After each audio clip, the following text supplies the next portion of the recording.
선지자님께서 그 다음에 말씀하신 것은 교회는 환란에 들어가지 않도록 되어 있습니다.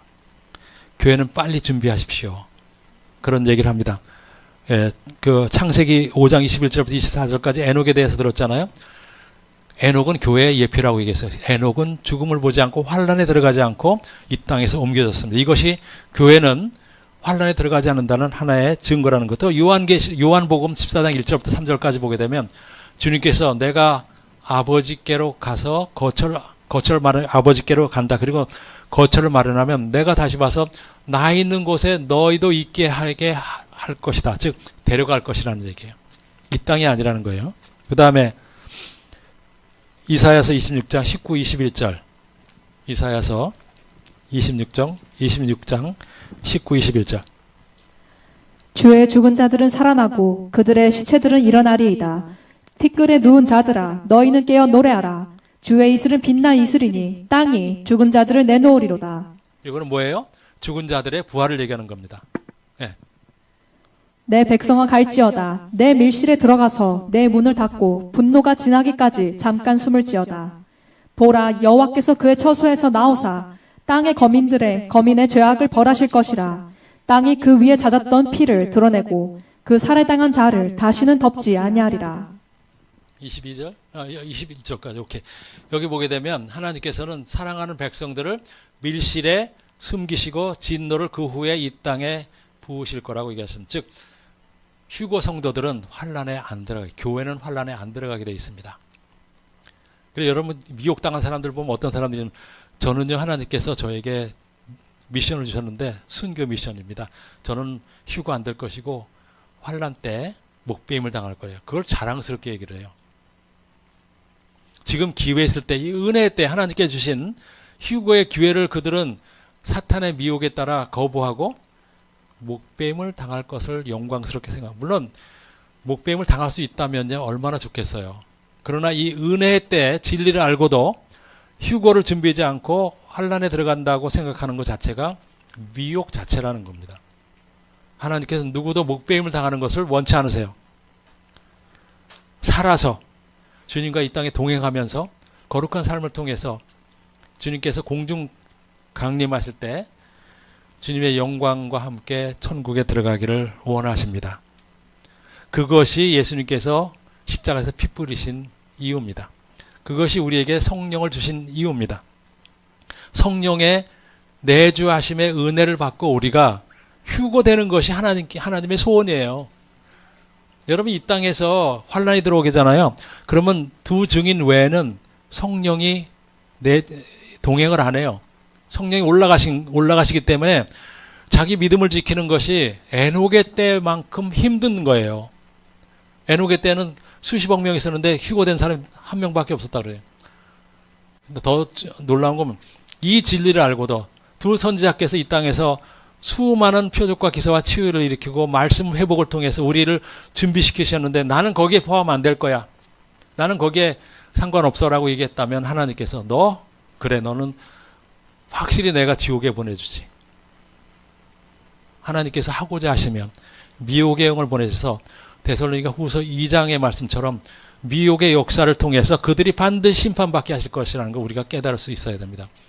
은혜 안에 있으면서 은혜가 왔다는 걸 알면서도 아버지께서 나를 초청하시는 걸 알면서도 나는 거기 안 들어갈 거예요. 이거는 뭐 어떻게 도와줄 수가 없네요. 데살로니가전서 1장 10절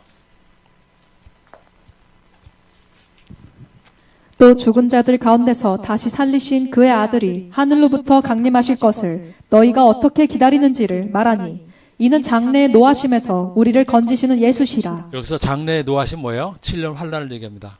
즉 우리는 거기에 들어가지 않도록 되어 있다는 겁니다. 하나님의 진노에 우리는 놓이기를 원치 않으신다는 얘기고, 그리고 로마서 5장 9절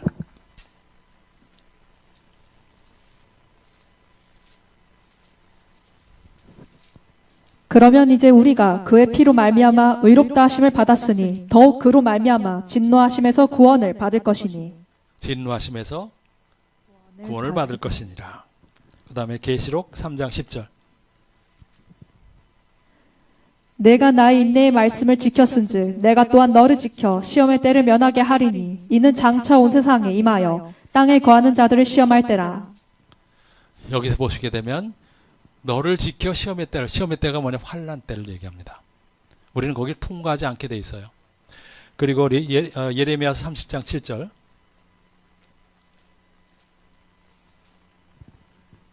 슬프다 그날이여 그와 같이 엄청난 날이 없으리라. 그날은 야곱의 환난의 때가 되미로다. 그러나 그가 환난에서 구하여 냄을 얻으리로다. 여기서 보게 되면 환난의 때에 들어가는 민족은 누구예요? 이스라엘입니다. 그래서 야곱이라는 것은 이스라엘 백성에 대한 특별한 명칭이에요. 그렇기 때문에 우리는 이방인들은 저는 그래서 가끔 그런 얘기 여러분 하죠. 왜 이방인 교회에 속한 사람들이 크리스찬들이 유대인이 못 돼가지고 안달하는지 저는 그거 이해를 못한다고 그랬잖아요. 그 사도 바울도 그랬지. 지금은 유대인이나 헬라인이나 차이가 없느니라. 그 기준은 똑같아요. 그리고 야곱의 환란에 들어가는 백성들은 이스라엘 백성, 물론 지금 현재 유대인들도 이스라엘에 사는 사람들도 두 선자의 음성을 듣고 진리를 깨달아 늘 깨어서 메시아 오심을 회개와 거룩함으로 의로움으로 준비한다면 그들도 휴고 신부가 될 수 있어요. 하나님께서는 이 혈과 피를 가지고 사람들을 차별하시는 분이 아니기 때문에. 그러나 하나님께서는 이사야서 6장에서 말씀하신 것처럼 그들은 보기는 보아도 알지 못할 것, 듣기는 들어 깨닫지 못할 것이라고 하는 것처럼 그들은 이미 하나님에 대한 그 거부와 불순종과 우상 숭배로 인해서 그들은 환란을 통과하게 되어 있습니다. 그래서 환란의 때가 임한다는 얘기는 이스라엘 백성에 대한 얘기입니다. 그러나 이 환란을 통해서 하나님께서 이스라엘 백성들도 구원하시는 것입니다. 그러나 hard way, 어려운 구원의 길을 이스라엘 백성들이 자취한 겁니다. 스스로 선택을 한 겁니다. 여기에는 교회가 언급이 안 돼 있어요. 그 다니엘서 9장 24절부터 27절까지 보게 되면 여기서도 역시 내 백성이라는 얘기가 나오는데 거기에 보게 되면 내 백성은 누구예요? 이스라엘 백성을 얘기합니다. 27절 한번 읽어보세요. 그가 장차 많은 사람들과 더불어 한 일의 동안에 언약을 굳게 맺고 그가 그 일의 절반에 제사와 예물을 금지할 것이며 또 포악하여 가증한 것이 날개를 의지하여 설 것이며 또 이미 정한 종말까지 진노가 황폐하게 하는 자에게 쏟아지리라 하였느니라 하니라. 1절 한번 보여주세요. 1절. 그때 내 민족을 호위하는 큰 군주 미가엘이 일어날 것이요 또 환란이 있으리니 이는 개국 이래로 그때까지 없던 환란일 것이며 그때 내 백성 중 책에 기록된 모든 자가 구원을 받을 것이라. 그때 내 민족은 여기서 이스라엘 백성을 얘기합니다. 그래서 여기서 얘기한 것은 환란에 대한 것은 70일에서 70번째 일에 관한 것은 이방인의 때에 관한 것이 아니고 유대인의 즉 히브리인들의 구속 사역에 관한 그때에 관한 얘기입니다. 그리고 마지막으로 휴고 신부의 준비를 우리가 어떻게 해야 되는지에 대해서 말씀을 마무리하도록 하겠습니다.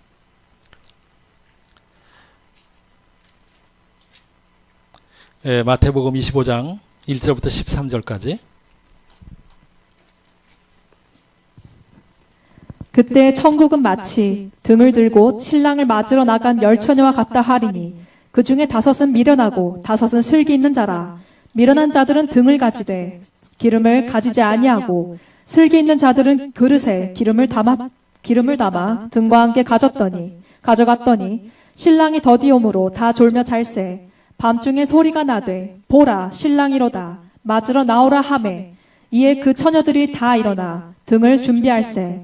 미련한 자들이 슬기 있는 자들에게 이르되 우리 등불이 꺼져가니 너희 기름을 좀 나눠달라 하거늘 슬기 있는 자들이 대답하여 이르되 우리와 너희가 쓰기에 다 부족할까 하노니 차라리 파는 자들에게 가서 너희 쓸 것을 사라 하니 그들이 사러 간 사이에 신랑이 오므로 준비하였던 자들은 함께 혼인잔치에 들어가고 문은 닫힌지라. 그 후에 남은 처녀들이 와서 이르되 주여 주여 우리에게 열어주소서. 대답하여 이르되 진실로 너희에게 이르노니 내가 너희를 알지 못하노라 하였느니라. 그런즉 깨어있으라. 너희는 그날과 그때를 알지 못하느니라. 여기 보면 몇 가지 우리가 나눌 게 있는데 뭐냐면 이 어리석은 처녀나 슬기로운 처녀들은 모두 크리스찬이라는 뜻입니다. 그리고 또한 이들은 일반 크리스찬이 아니고 신랑이 오시는 것, 즉 예수님께서 강림하시는 것을 알고 믿고 기다렸던 사람들입니다. 또한 이들은 기름 부음이 필요하다는 것도 알았던 사람들입니다. 그러나 차이는 뭐냐면 이 어리석은 처녀들은 충분한 기름을 갖지 않았어요. 즉 성령님과의 동행이 없었다는 얘기예요. 여러분 기름 부음에도 레벨이 있어요. 에스겔서 47장에 보시게 되면 1절부터 5절까지인가요? 거기 보게 되면 천척을 측량하니 물이 발목까지, 그 다음에 무릎까지, 그리고 허리까지, 그리고 이제는 헤엄칠 만한 강이 되었다. 즉 우리가 기름 부음을 받았다고 해서 모두 성령님과 완전히 동행하는 게 아니에요. 기름 부음을 받았다고 해도 육신이 아직은 지배를 하고 있습니다. 육신과 기름 부음에 의한 성령님의 이 영적 싸움이 이제 시작이 된 거예요. 그래서 그렇게 제가 비유를 했죠. 강물에 들어갈 때 여러분 발목까지 오는 시냇물에서 여러분들이 여러분의 뜻대로 건너갈 수가 있어요. 거슬러 올라가기도 하고 내려오기도 하고 가로질러 걸어갔어요. 무릎까지 와도 여러분들은 발목까지 오는 시냇물보다는 약간 저항을 느끼겠지만 여러분이 가고 싶은 대로 갈 수 있어요. 그러나 허리까지 오면 점점 더 강을 마음대로 왔다 갔다 하기가 쉽지가 않아요. 그렇죠? 그런데 이제는 강이 돼버려 가지고 강물이 여러분 키 높이게 되면 여러분들은 그 강물의 흐름에 몸을 맡길 수밖에 없어요.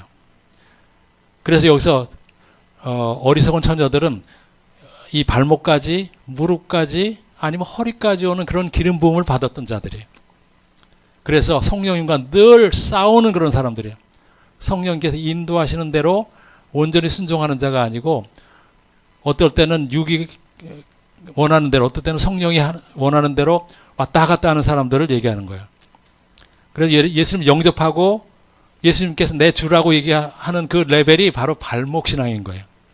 교회 가면 다 얘기하잖아요. 그죠? 예수님께서 우리를 위해 죽으셔서 그래요? 나 크리스찬 될게요. 그럼 그가 성숙한 크리스찬인가요? 아니에요. 이제 막 태어난 크리스찬이에요.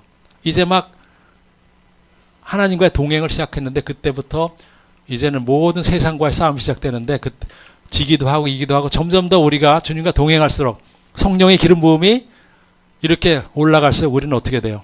주님을 의지하고 주님께서 우리를 인도하시는 대로만 우리는 따라가는 자가 되는 거예요. 허리까지 올 때까지만 해도 여러분들은 여러분의 의지로 육신을 가지고 성령님과 대적해서 어느 정도까지는 움직일 수가 있지만 이제는 충만한 강이 될 때는 온전히 성령님의 인도하심과 성령님의 역사하심에 여러분들은 저항 없이 따라가게 되는 거예요. 그래서 여기서 슬기로운 다섯 처녀는 바로 그 충만한 기름 부음을 가지고 성령님, 예수님께서 오시는 걸 기다린 거예요. 즉 아버지의 뜻만 행하는 자들인 거예요. 왔다 갔다 세상과 구원 사이에서 갈등하는 그런 사람이 아니고 내 삶은 오직 주님께 있으며 이제는 내가 사는 것이 아니고 내 안에 계신 예수님께 사는 것이라.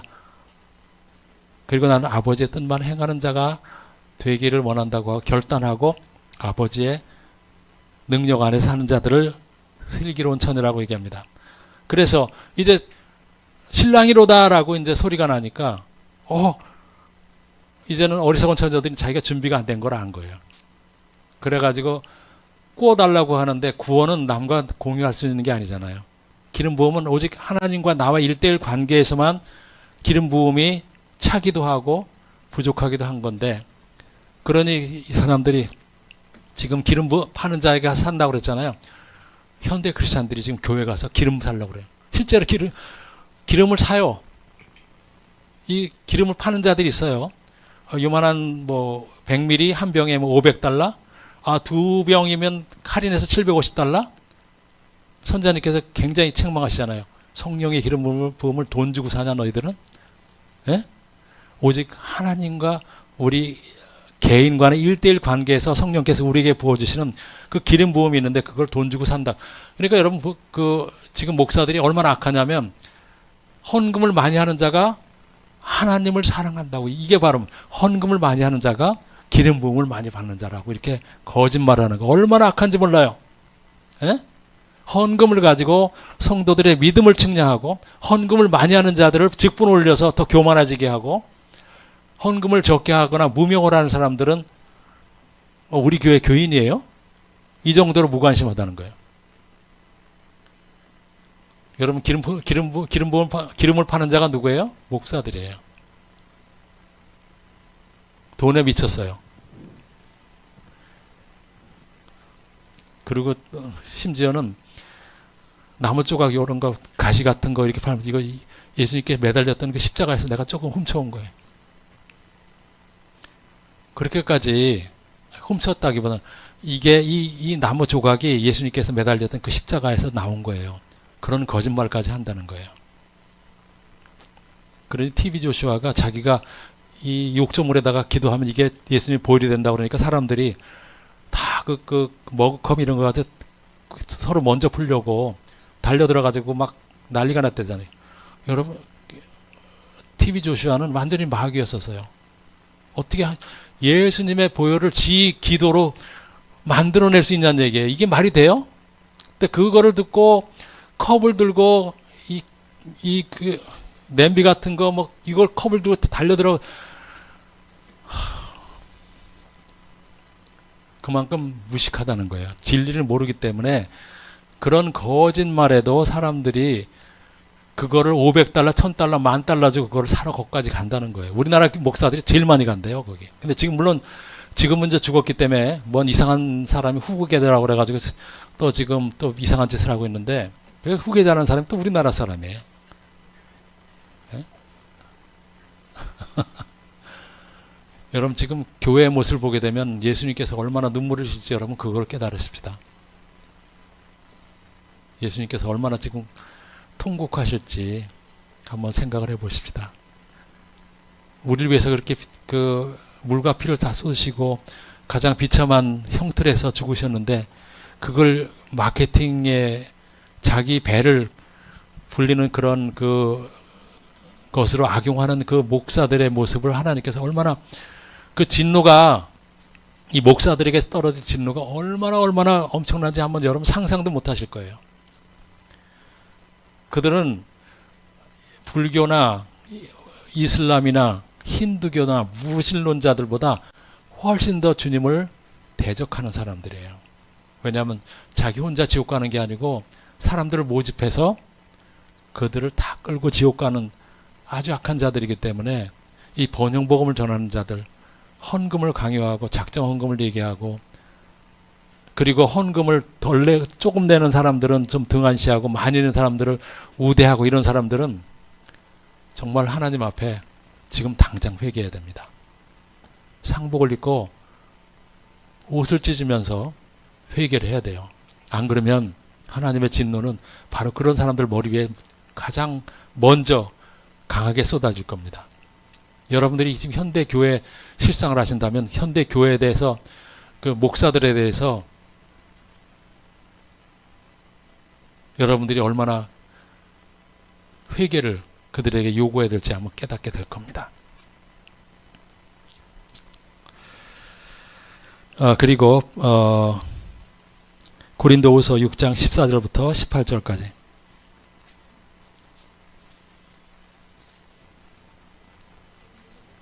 6장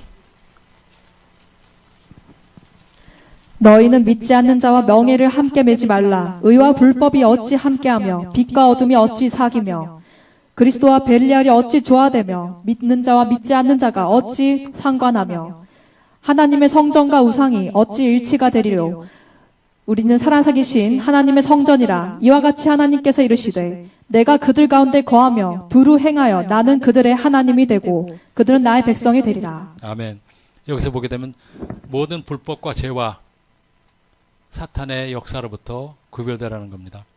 근데 여기서 말은 쉽죠. 그런데 우리 그 현대 크리스찬들의 모습을 보게 되면 이 분별을 못한다는 게 이런 말씀이 있어도 그들에게는 작용을 할 수 없다는 게 너무나 가슴이 아파요. 그들이 이런 걸 읽고 자기 자신을 깨달을 수 있다면 얼마나 좋겠어요. 그러나 목사들이 거짓 신학자들이 자유신학을 사람들의 먹이고 기복신앙과 번영복음을 전하는 이 사람들이 이런 말씀조차도 다 왜곡해서 가르치기 때문에 사람들은 완전히 지금 쇠뇌가 돼 있어요. 그래서 제가 사람들에게 전도할 때 그럽니다. 목사가 한 얘기를 가지고 성경을 읽지 말고 스스로 주님 앞에 나아가서 엎드려서 회개한 후에 그 후에 혼자 읽으세요. 성경을 스스로 깨달으려고 성령님과 동행하면서 한번 읽어보십시오. 라고 얘기합니다. 왜냐하면 현대 교회는 자기네들의 기복신앙과 번영신학을 합리화하기 위해서 그거 관련된 다른 구절도 다 바꿔버렸어요. 해석을. 그렇기 때문에 성령님의 그 조명하심이 없으면 이런 말씀을 듣고 내가 우리 교회에서 나와야 되겠네라고 깨달을 수가 없는 거예요. 완전히 세뇌가 돼버렸어요. 마취가 돼버렸어요. 어제 그 우리 고대 감독님이 그 대화했던 그 젊은 아이, 나이가 많아봐야 한 15살? 신부가 되겠다고 지금 포부를 얘기했다. 그 아이는 그렇게 얘기해도 전혀 안 통한대요. 전혀 안 통해요. 어떻게 그 나이에 그렇게, 영어로는 indoctrinate라고 그러는데 교리가 완전히 왜곡된 교리를 가지고 있는 거예요. 그런데 말이 안 통해요. 그냥 눈물만 흘릴 수밖에. 어떻게 그 어린 나이에 벌써 이렇게 애가 망가졌을까? 어느 놈이 이렇게 이 어린 영혼을 망쳐놨을까? 그런 생각밖에 안 드는 거예요. 여러분 이제 메시아께서 곧 오세요. 그러니까 먼저는 우리 스스로를 잘 깨워서 준비하시고 모든 악에서, 어둠에서, 불법에서, 벨리알에서, 사탄의 영에서 우리 스스로를 구별하고, 또한 여러분들은 전도를 많이 하셔야 돼요. 이방인의 충만해서 마지막 한 사람이 채워지는 그 순간 주님께서는 공중 강림하실 것입니다. 그 순간 우리가 알 수 없기 때문에 우리는 늘 나가서 전해야 됩니다. 그리고 히브리서 12장 14절.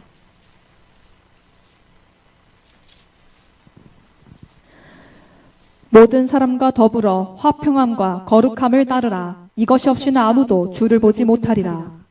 이것이 제가 성경에서 보는 가장 중요한 말씀 중에 하나라고 생각을 합니다. 디도서 2장 11절부터 14절.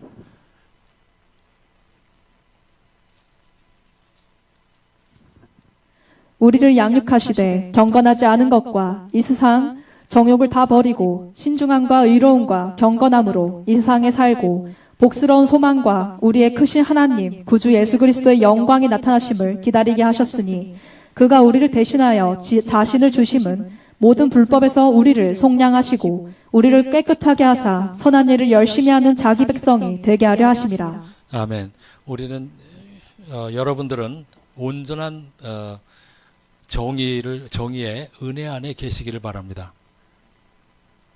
은혜 안에 있다고 해서 하고 싶은 대로 다 해도 교회만 다니고 헌금만 하면 목사 말만 잘 들면 천국 간다는 그런 마귀의 넋두리에 여러분들은 이미 해방이 되셨습니다. 여러분들 구원은 장난이 아닙니다. 여러분들 이 구원을 정말 진지하게 받아들이시고 우리가 지금 남은 이 얼마 안 되는 말미 동안에 주님과의 어떤 관계로 우리가 준비될 것이냐에 따라 여러분들이 영원한 불못에서 고통을 받을 것이냐, 아니면 여러분뿐만 아니고 여러분의 전도를 통해서 더 많은 사람들이 영원한 하나님의 나라에서 우리가 평생 영원히 하나님 아버지와 또 예수님과 성령님과 함께 우리가 축복된 영생을 가질 것인가. 여러분 정말로 오늘 이 시간을 계기로 해서 우리 구원에 대해서 더 진지한 그런 생각을 가지시고 자신의 믿음을 점검하시기를 바랍니다. 그리고 마지막으로 히브리서 6장 4, 6절.